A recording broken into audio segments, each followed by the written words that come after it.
Pero ¿cuál es el proceso que tuvo que pasar? Esfuerzo, paciencia y el quiebre del yo, el quiebre del orgullo, ¿no? De que yo puedo, que es por mis fuerzas, ¿no? Entonces repito, todo lo que debemos pasar es por el proceso de paciencia, esfuerzo y el quiebre de yo para poder comprender la fidelidad de Dios. Versículo 2 al 36, 43. Y como yo soy, vamos a ser sincera, bruta para hablar en hebreo, la porción en español se llama Y él envió. Y él envió. Y no lo voy a decir en hebreo porque por ahí alguien conoce acá y nos ve por YouTube y dice, uy, esta hermana no sabe. Entonces yo hablo en español. Pero me gusta darle un título, una enseñanza. Si bien con el maestro Ricardo, él nos enseña un poquito más sobre las palabras hebreas, más profundidad. A mí me gusta hablar un poquito para llevarnos a la vida cotidiana, ¿no? No digo que el maestro está mal, obviamente que no, pero él entra en más profundidad y sabe muchísimo más cosas en hebreo, ¿no? Que lo que puedo saber yo. Entonces, de mi humildad, puse esta palabra como cómo se revela la fidelidad de Yahweh en nuestras vidas. Entonces, esta semana estuve pensando sobre la fidelidad que Dios ha tenido sobre nuestras vidas, ¿no? Entonces, para conocer la fidelidad de Dios, me hice una pregunta. ¿Cuál es el proceso que uno tiene que pasar para ver la fidelidad de Dios en nuestras vidas? Esa sería la primera pregunta. ¿Cuál es el proceso? ¿Cómo nos damos cuenta, ¿no? ¿Qué cosas tenemos que pasar para ver y comprender de la fidelidad que Dios ha tenido con nuestras vidas? Entonces vamos a repasar un poquito la vida de Jacob, ¿no?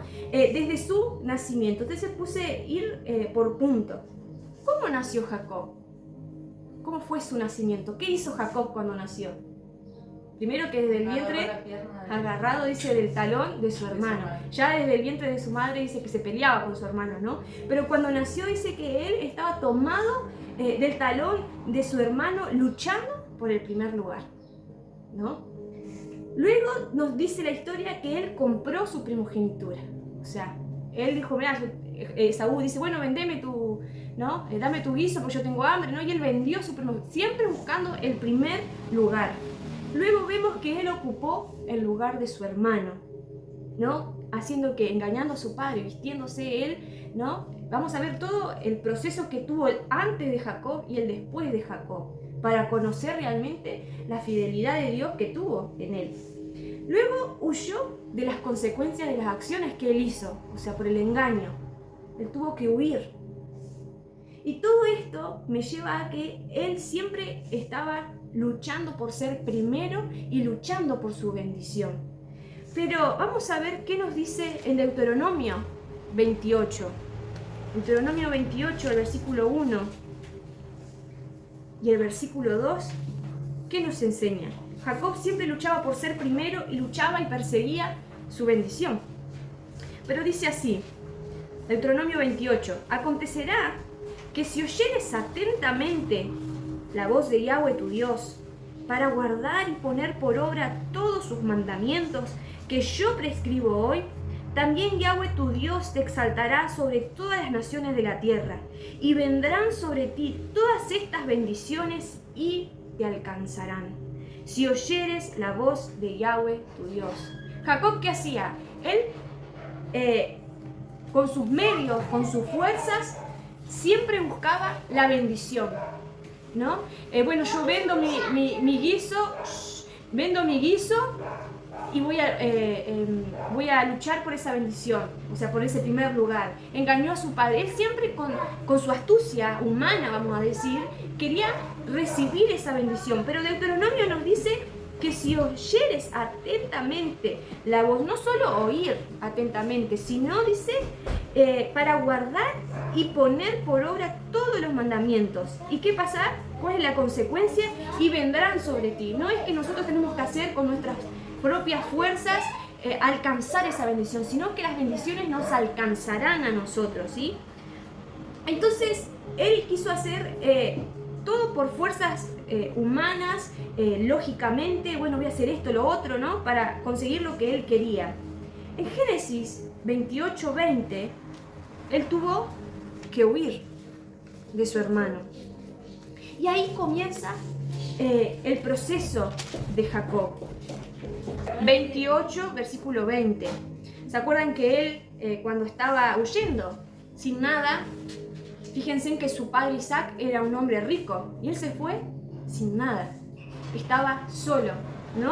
Y se encuentra con este sueño de la escalera al cielo, ¿no? Y dice en el versículo 20, cuando se dio cuenta de lo que había pasado, dice: e hizo Jacob voto diciendo: si fuere Dios conmigo y me guardare en este viaje que voy, y me diere pan para comer y vestido para vestir, y si volviere en paz a casa de mi padre, Yahweh será mi Dios. Ahí vemos que él le hace una condición. Bueno, Jacob conocía la fidelidad que Dios había tenido con su padre Isaac y con su abuelo Abraham, pero ahora era momento de ¿qué cosa? Sí. ¿De qué cosa? De que él viviera por carne propia, conocer esa fidelidad, tener ese encuentro con Dios, ¿no? Entonces él en este versículo nos habla de la oración, ¿no? Y fíjense en todo lo que él cuántos años tuvo que pasar para ver respondida esta respuesta. Y así esto nos indica que Dios oye las oraciones. Aunque pase, nosotros oramos por algo y pensamos que bueno, mañana se nos va a solucionar. A veces sí, ¿no? A veces, yo siempre cuento la historia de que mi mamá con 4 hijos decía: bueno, hoy no voy a trabajar, no voy a entrar en detalle de lo que trabajaba, algunos conocen, pero si no trabajaba esa noche, no había comida. Entonces ella siempre tenía el dicho: bueno, Dios proveerá. Al otro día venía alguien, el vecino que no se daba con nosotros, y venía con una fuente de asado. A veces Dios sí nos contesta rápidamente, pero a veces sí, a veces no, y a veces Dios nos hace esperar un montón. Pero acá nos indica que Jacob comenzó a experimentar por cuenta propia, o sea, en la vida propia de él, de lo que él había escuchado de sus padres, de su abuelo, de todo lo que Dios había hecho. Ahora era tiempo, y nosotros a veces queremos eso, ¿no? Queremos que nuestros hijos sean así, así, así, así, y que no se aparten. Pero el otro día hablaba con mi madre y ella, ahora cambió un poquito, ¿no? Pero ella me decía, antes me decía: no, porque la Biblia, porque es pecado, porque esto, porque lo otro, y quería que yo estuviera. Pero a veces es necesario que nosotros, lamentablemente, nos perdamos y encontremos, que Dios nos encuentre, que si nosotros no estuvimos todo, gloria a Dios, ¿no? Por los hijos de aquellos de pastores o gente que nunca se han apartado, que nunca han estado en el mundo. Pero a veces necesitamos experimentar, estar lejos de Dios para saber qué se siente, ¿no? Estar sin su presencia. Entonces, sigamos leyendo. Dios aquí nos recuerda en el versículo 20 de que Dios oye las oraciones y cada petición. Él pidió que lo guardara en ese viaje, que le diera pan y vestido, ¿no? Y que volviera en paz a su casa. 4 cosas le pidió: que lo guardara, pan y vestido, y 3 cosas, perdón, y que volviera en paz a la casa de su padre. Entonces seguimos adelantando la historia. Dice que él se encuentra con Raquel en el pozo, se enamora, descubre que es hija de su tío Labán, ¿no? Le pide para tenerla como esposa y trabaja 7 años por ella. ¿Qué pasó? Fue engañado. Ahora el engañado es él. Él está recibiendo lo que en un tiempo pasado él había hecho. Él había engañado a su padre, ¿no? Ahora él había sido engañado y se le fue entregado a Lea, la hija mayor, perdón. Ahora él tenía que vivir en carne propia lo que significaba ser engañado. Y aunque nosotros querramos huir, así como Jacob, así como Jonás, ¿se acuerdan de la historia de Jonás? Jonás no quería predicar lo que Dios le había mandado, que se arrepintiera el pueblo de Nínive. Huyó. ¿Y qué pasó? Y tuvo consecuencias, ¿no? Y Jacob también. Las consecuencias de las acciones llegaron en algún momento y él fue engañado. Dice que después Jacob siguió trabajando por 7 años más por Raquel, ¿no? Y después nos dice, no nos dice cuántos años, pero ahí ya van 14 años, dice que ahora él iba a empezar a trabajar por su familia, porque hasta el momento él trabajaba para Labán, no tenía nada. Imagínense que usted trabaje y no tenga nada. Sí, Labán le daba comida y vestido, listo. Pero ahora era momento de tener algo propio para su familia. Y ahí hay un tiempo indefinido, no sé si lo dice, no lo encontré, pero tuvo que trabajar más tiempo, ¿no? Entonces, ¿cuál es el proceso de Jacob aquí? La paciencia y el esfuerzo. Acá podemos ver que él tuvo pan y él tuvo vestido, no le faltó nada. ¿Y cuál fue el resultado? La fidelidad, ver la fidelidad y la misericordia de Dios, porque lo bendijo con esas cosas que él había pedido. Señor, si vos me das pan y me das vestido, no le dijo, haceme rico, le dijo, dame paz y vestido y paz para volver a la casa de mi padre. Fíjense que él no pidió riqueza, ¿no? Entonces el resultado, dije la pregunta, ¿no? ¿Cuál es el proceso? Es pasar por la paciencia. Y él tuvo que esperar mucho tiempo y trabajar. Y le decía a Emi que Jacob no era un hombre vago, ¿no? Porque él dice que él trabajó y le fueron pocos los años. Entonces eso nos habla de un hombre que no se queja, ¿no? Oh, tengo que hacer esto, tengo que hacer lo otro, porque, ¿no? Y el otro día hablábamos, que tengo que hacer no sé qué. Digo, bueno, sos padre, es cosas que tienen que hacer los padres, sacrificios que tienen que hacer los padres, ¿no? Y Jacob trabajó y tuvo mucha paciencia, porque su tío Labán era bastante interesado, ¿no? Entonces eso nos habla, para ver la fidelidad y la misericordia de Dios tenemos que tener paciencia y esfuerzo durante nuestra vida, durante el trabajo que nos toque hacer acá en la tierra, ¿no? Ahora sí vamos a entrar a la porción. Ya hicimos todo el resumen de su vida. Y vamos a ver en el capítulo 32. Luego de que Jacob huyera una vez más, ¿no? Jacob vivía huyendo, ¿no? No quería enfrentarse a las situaciones, ¿no? Que le daban miedo. Ahora tenía que enfrentarse ¿a quién? A su enemigo, a su hermano, que para él sería su enemigo número 1. ¿No? Porque quizás después de haber trabajado 7 años, 14 años, bueno, Jacob diría, me vuelvo, ¿no? Pero él tenía su enemigo número 1. Le había dicho que lo iba a matar. Y que le había dicho que lo iba a matar. Pero vamos a ver que Esaú no era su enemigo número 1. Jacob era su propio enemigo. Por el miedo que tenía. Por el miedo. Él Aparte, tenía... Sí. Dios ya le había prometido que él iba a volver a la tierra de su padre y él iba a estar con él. Claro, entonces el enemigo que tenemos somos nosotros mismos y en nuestra mente que nos dice, No confiar. claro, es como cuando fueron a reconocer la tierra. No, pero si Dios ya le dijo, esta tierra va a ser para ustedes, ¿y para qué enviaron espías? Porque fueron ellos los que quisieron. Y Dios le dice, envía para ti, o sea, de tu parte, porque yo ya le dije que esa tierra van a ser. La promesa ya estaba. Entonces ellos vieron, no, hay gigantes, hay tal cosa, nos ven como, somos como langostas, pero es toda su mente, porque en realidad eran personas normales, ellos se veían pequeños. Entonces el enemigo número 1 era el propio Jacob. ¿Amén? Entonces vamos a leer hasta del 2 del 1, perdón, del 2, perdón, sí, al versículo 13. 32. Sí, 32, versículo 2. Dice, y dijo Jacob cuando dice que se encontró con ángeles de Dios. Y dijo Jacob cuando los vio, campamento de Dios es este. Y llamó el nombre de aquel lugar Manaín, que significa 2 campamentos. Y envió Jacob mensajeros delante de sí a su hermano a la tierra de Seir, campo de Edom.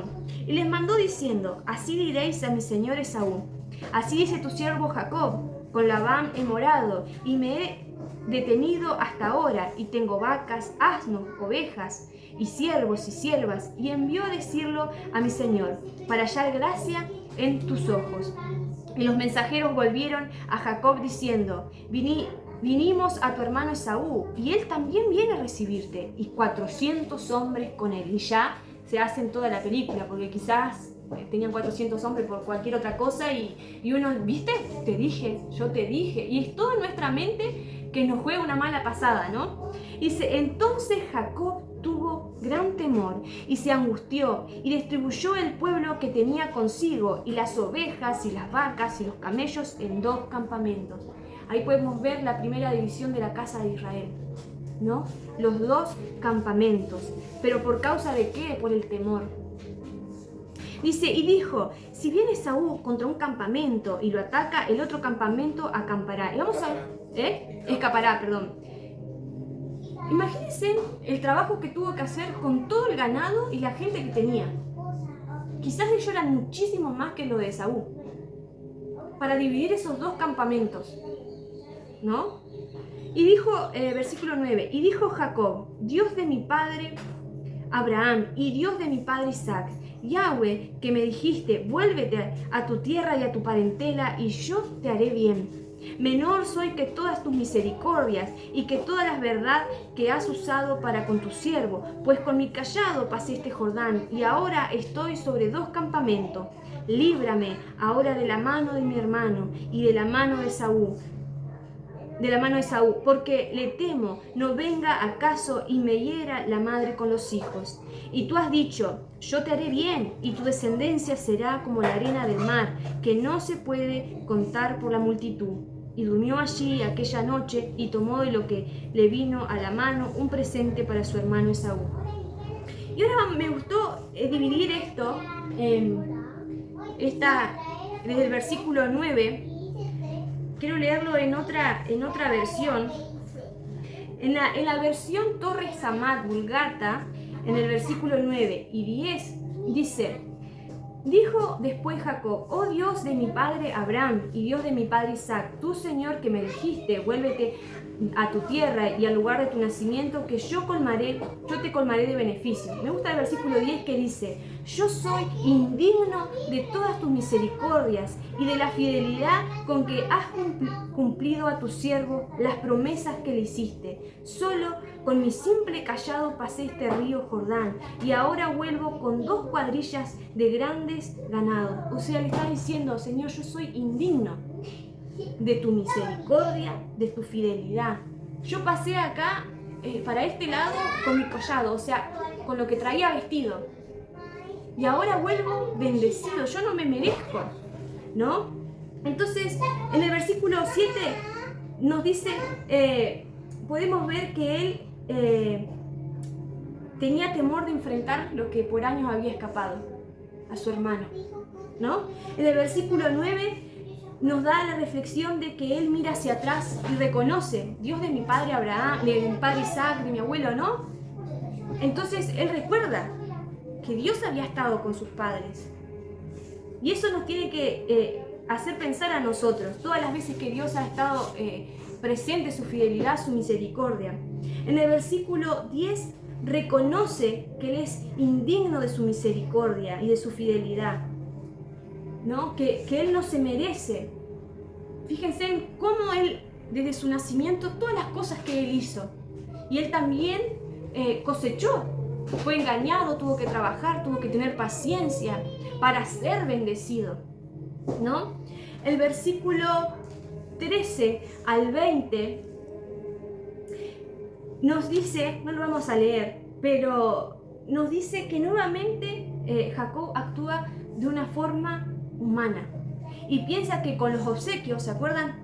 Dice que le llevó camellos, vacas a su hermano para ver si así apaciguaba el enojo de Saúl.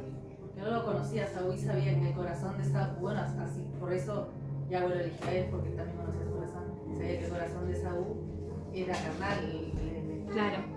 No buscaba la bendición, sino que buscaba lo material.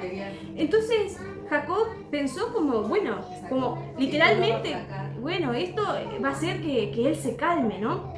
Pero en el verso 22 dice, y se levantó aquella noche y tomó sus 2 mujeres y sus 2 siervas y sus 11 hijos y pasó el vado de Jaboc.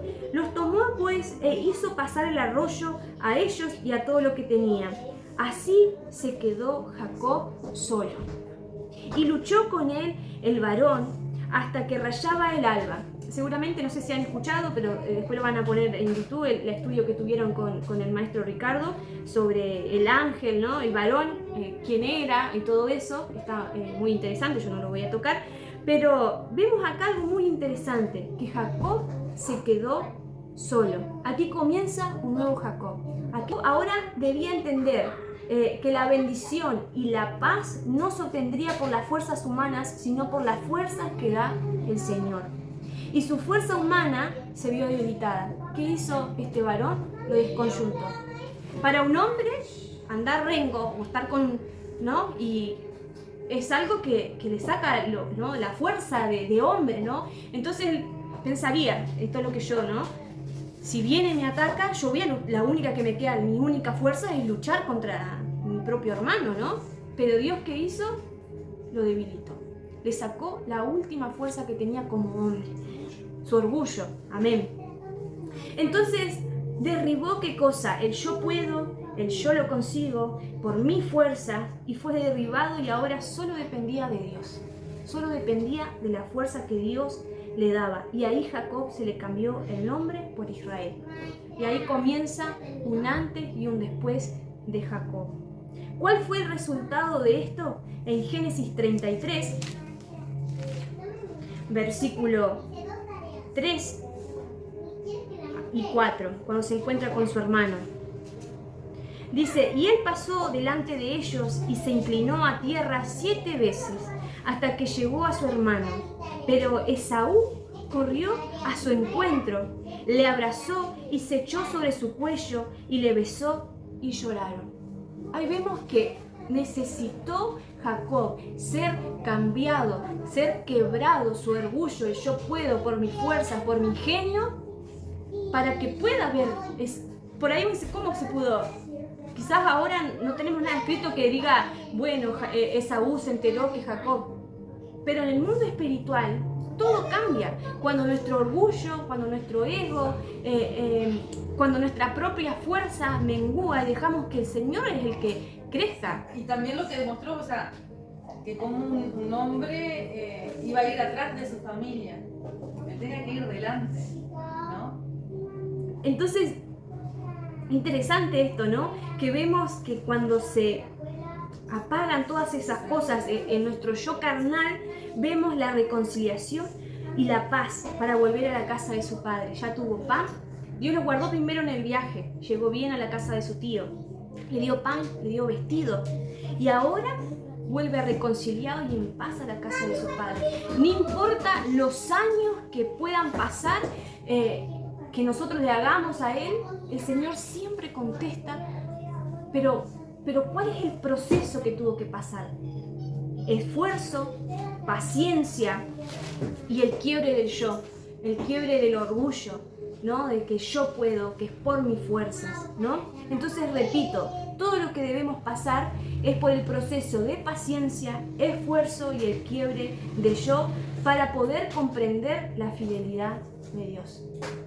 El otro día le contaba, no sé si fue la semana pasada, y soñaba que yo estaba en la casa donde me había criado y estaba en mi vereda y en la casa de enfrente había un hombre y mandaba a otros muchachos a que trajera gente y habían 2 que salían a la calle y traían como una persona borracha, drogadita, así descompuesta vamos a decir, y las metían como de prepor a la casa, ¿no?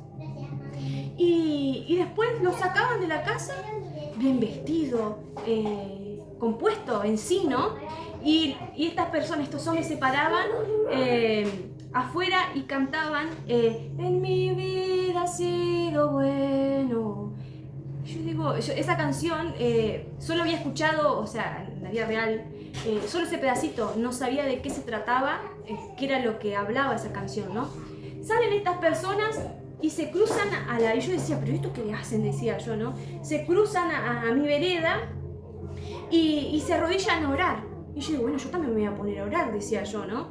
Y comienzan a orar y empiezo a hablar en hebreo y les decía lo que estaba pasando. Y empezó como un desfile. ¿Vieron el desfile que hacen los gays? que hay la marcha de gays. Bueno, pasaban por la calle, por esa calle de piedra que hay todavía en mi barrio, y había gente homosexuales, hombres homosexuales, drogadictos, pasando por ahí, ¿no? Y yo podía ver la misericordia de Dios, cómo los sacaba de ese camino. Literalmente yo les hablaba en hebreo, o sea, no recuerdo si Dios era el que estaba hablando y yo les traducía lo que estaba diciendo. Es la misericordia de Dios que lo está sacando del camino. Y cada vez que uno era rescatado de ese lugar, estas personas decían, en mi vida ha sido bueno, ¿no? Y me despierto del sueño. Y le cuento a Emiliano. Y después no busqué la canción, porque no sabía ni siquiera cómo se llamaba, solo sabía ese pedacito de la canción. Y hace unos días estaba con dolor y él puso esa canción, la buscó y se llama La bondad de Dios. Y habla, dice, en mi vida ha sido bueno, en mi vida ha sido tan fiel. Y habla de la bondad de Dios.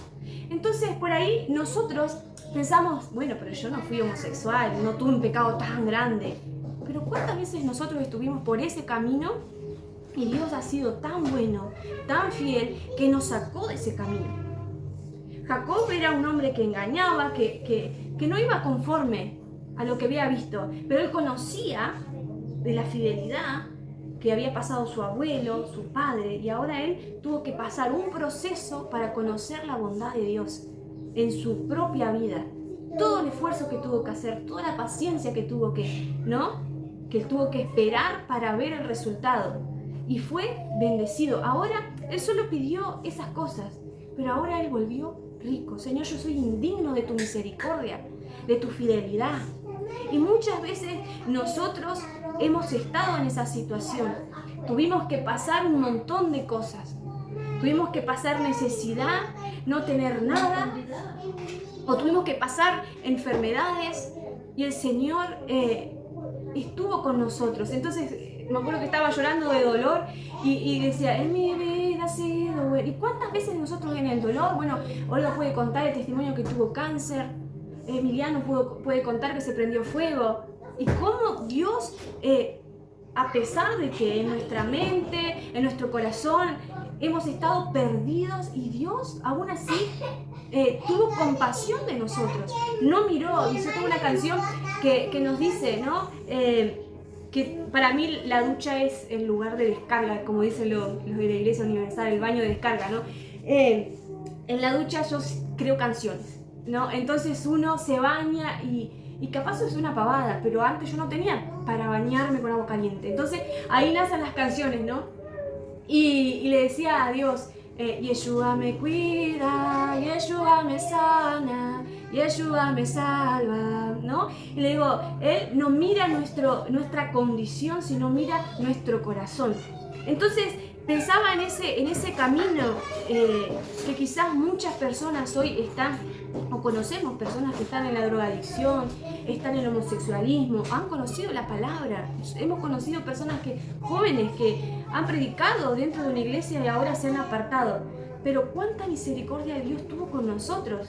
Y Dios también puede tener misericordia, y sé que puede tener misericordia y sacarnos de ese camino, porque Dios ha sido bueno y siempre es bueno, siempre Dios es fiel. Entonces quiero que podamos hacer un ejercicio y pensar por un instante, bueno, ¿cuál fue o cuál es el proceso que estoy pasando? ¿O cuál es, dónde podemos ver nosotros la fidelidad de Dios? ¿Dónde estábamos nosotros hace 2 años atrás? O hace una semana. No sé quién es el que puede estar mirando. Hace 5 años, hace 10 años. ¿Cómo pensábamos? ¿Teníamos para comer? ¿Estábamos enfermos y fuimos sanados? ¿Tuvimos que pasar la paciencia por pruebas? Porque dice que la paciencia no viene sin pruebas. Hagamos ese ejercicio y recordemos toda la fidelidad y misericordia. Podríamos estar hablando horas, puedo hablar de mi vida, ¿no? Pero puedo ver toda la fidelidad que Dios ha tenido conmigo, que me aparté, estuve en caminos equivocados, y a veces pensamos, pero ¿cómo es posible que yo pensaba eso? ¿En qué cabeza cabe, no? Es que Dios, yo siempre digo que después que me bauticé fue como un baldazo de agua, y después pensaba, pero no entiendo, no tiene lógica lo que yo pensaba, ¿no? Y Dios nos limpia de tal manera en que podemos ver. Y siempre digo que no juzguemos a la otra persona, porque nosotros también estuvimos en ese lugar. Estuvimos en ese lugar equivocado, estuvimos sucios. Y Dios así, la palabra nos dice que, está la frase, ¿no? Que Dios nos ama a todos, ¿no? Que Dios ama al pecador. Dios ama su creación. Y dice su palabra que Él está enojado con el pecador todos los días de su vida hasta que Él no se arrepienta. Él nos ama. Es como nosotros amamos a nuestros hijos, pero cuando se portan mal nos enojamos, ¿no? Y Dios es así. Dios está enojado con aquellos que pecan y pecan y pecan, pero los ama. ¿Y qué fue su amor? Que entregó a su Hijo por nosotros. Entonces, quiero que podamos hacer ese ejercicio de pensar y recordar, así como hizo Jacob, Dios de mi padre Abraham, Dios de mi padre Isaac. Recordar de que Él estuvo con ellos y que los defendió, que los cuidó, que los protegió. Ahora Jacob ya no era más el engañador, sino aquel que estaba luchando con Dios, aquel que estaba del lado de Dios. Amén.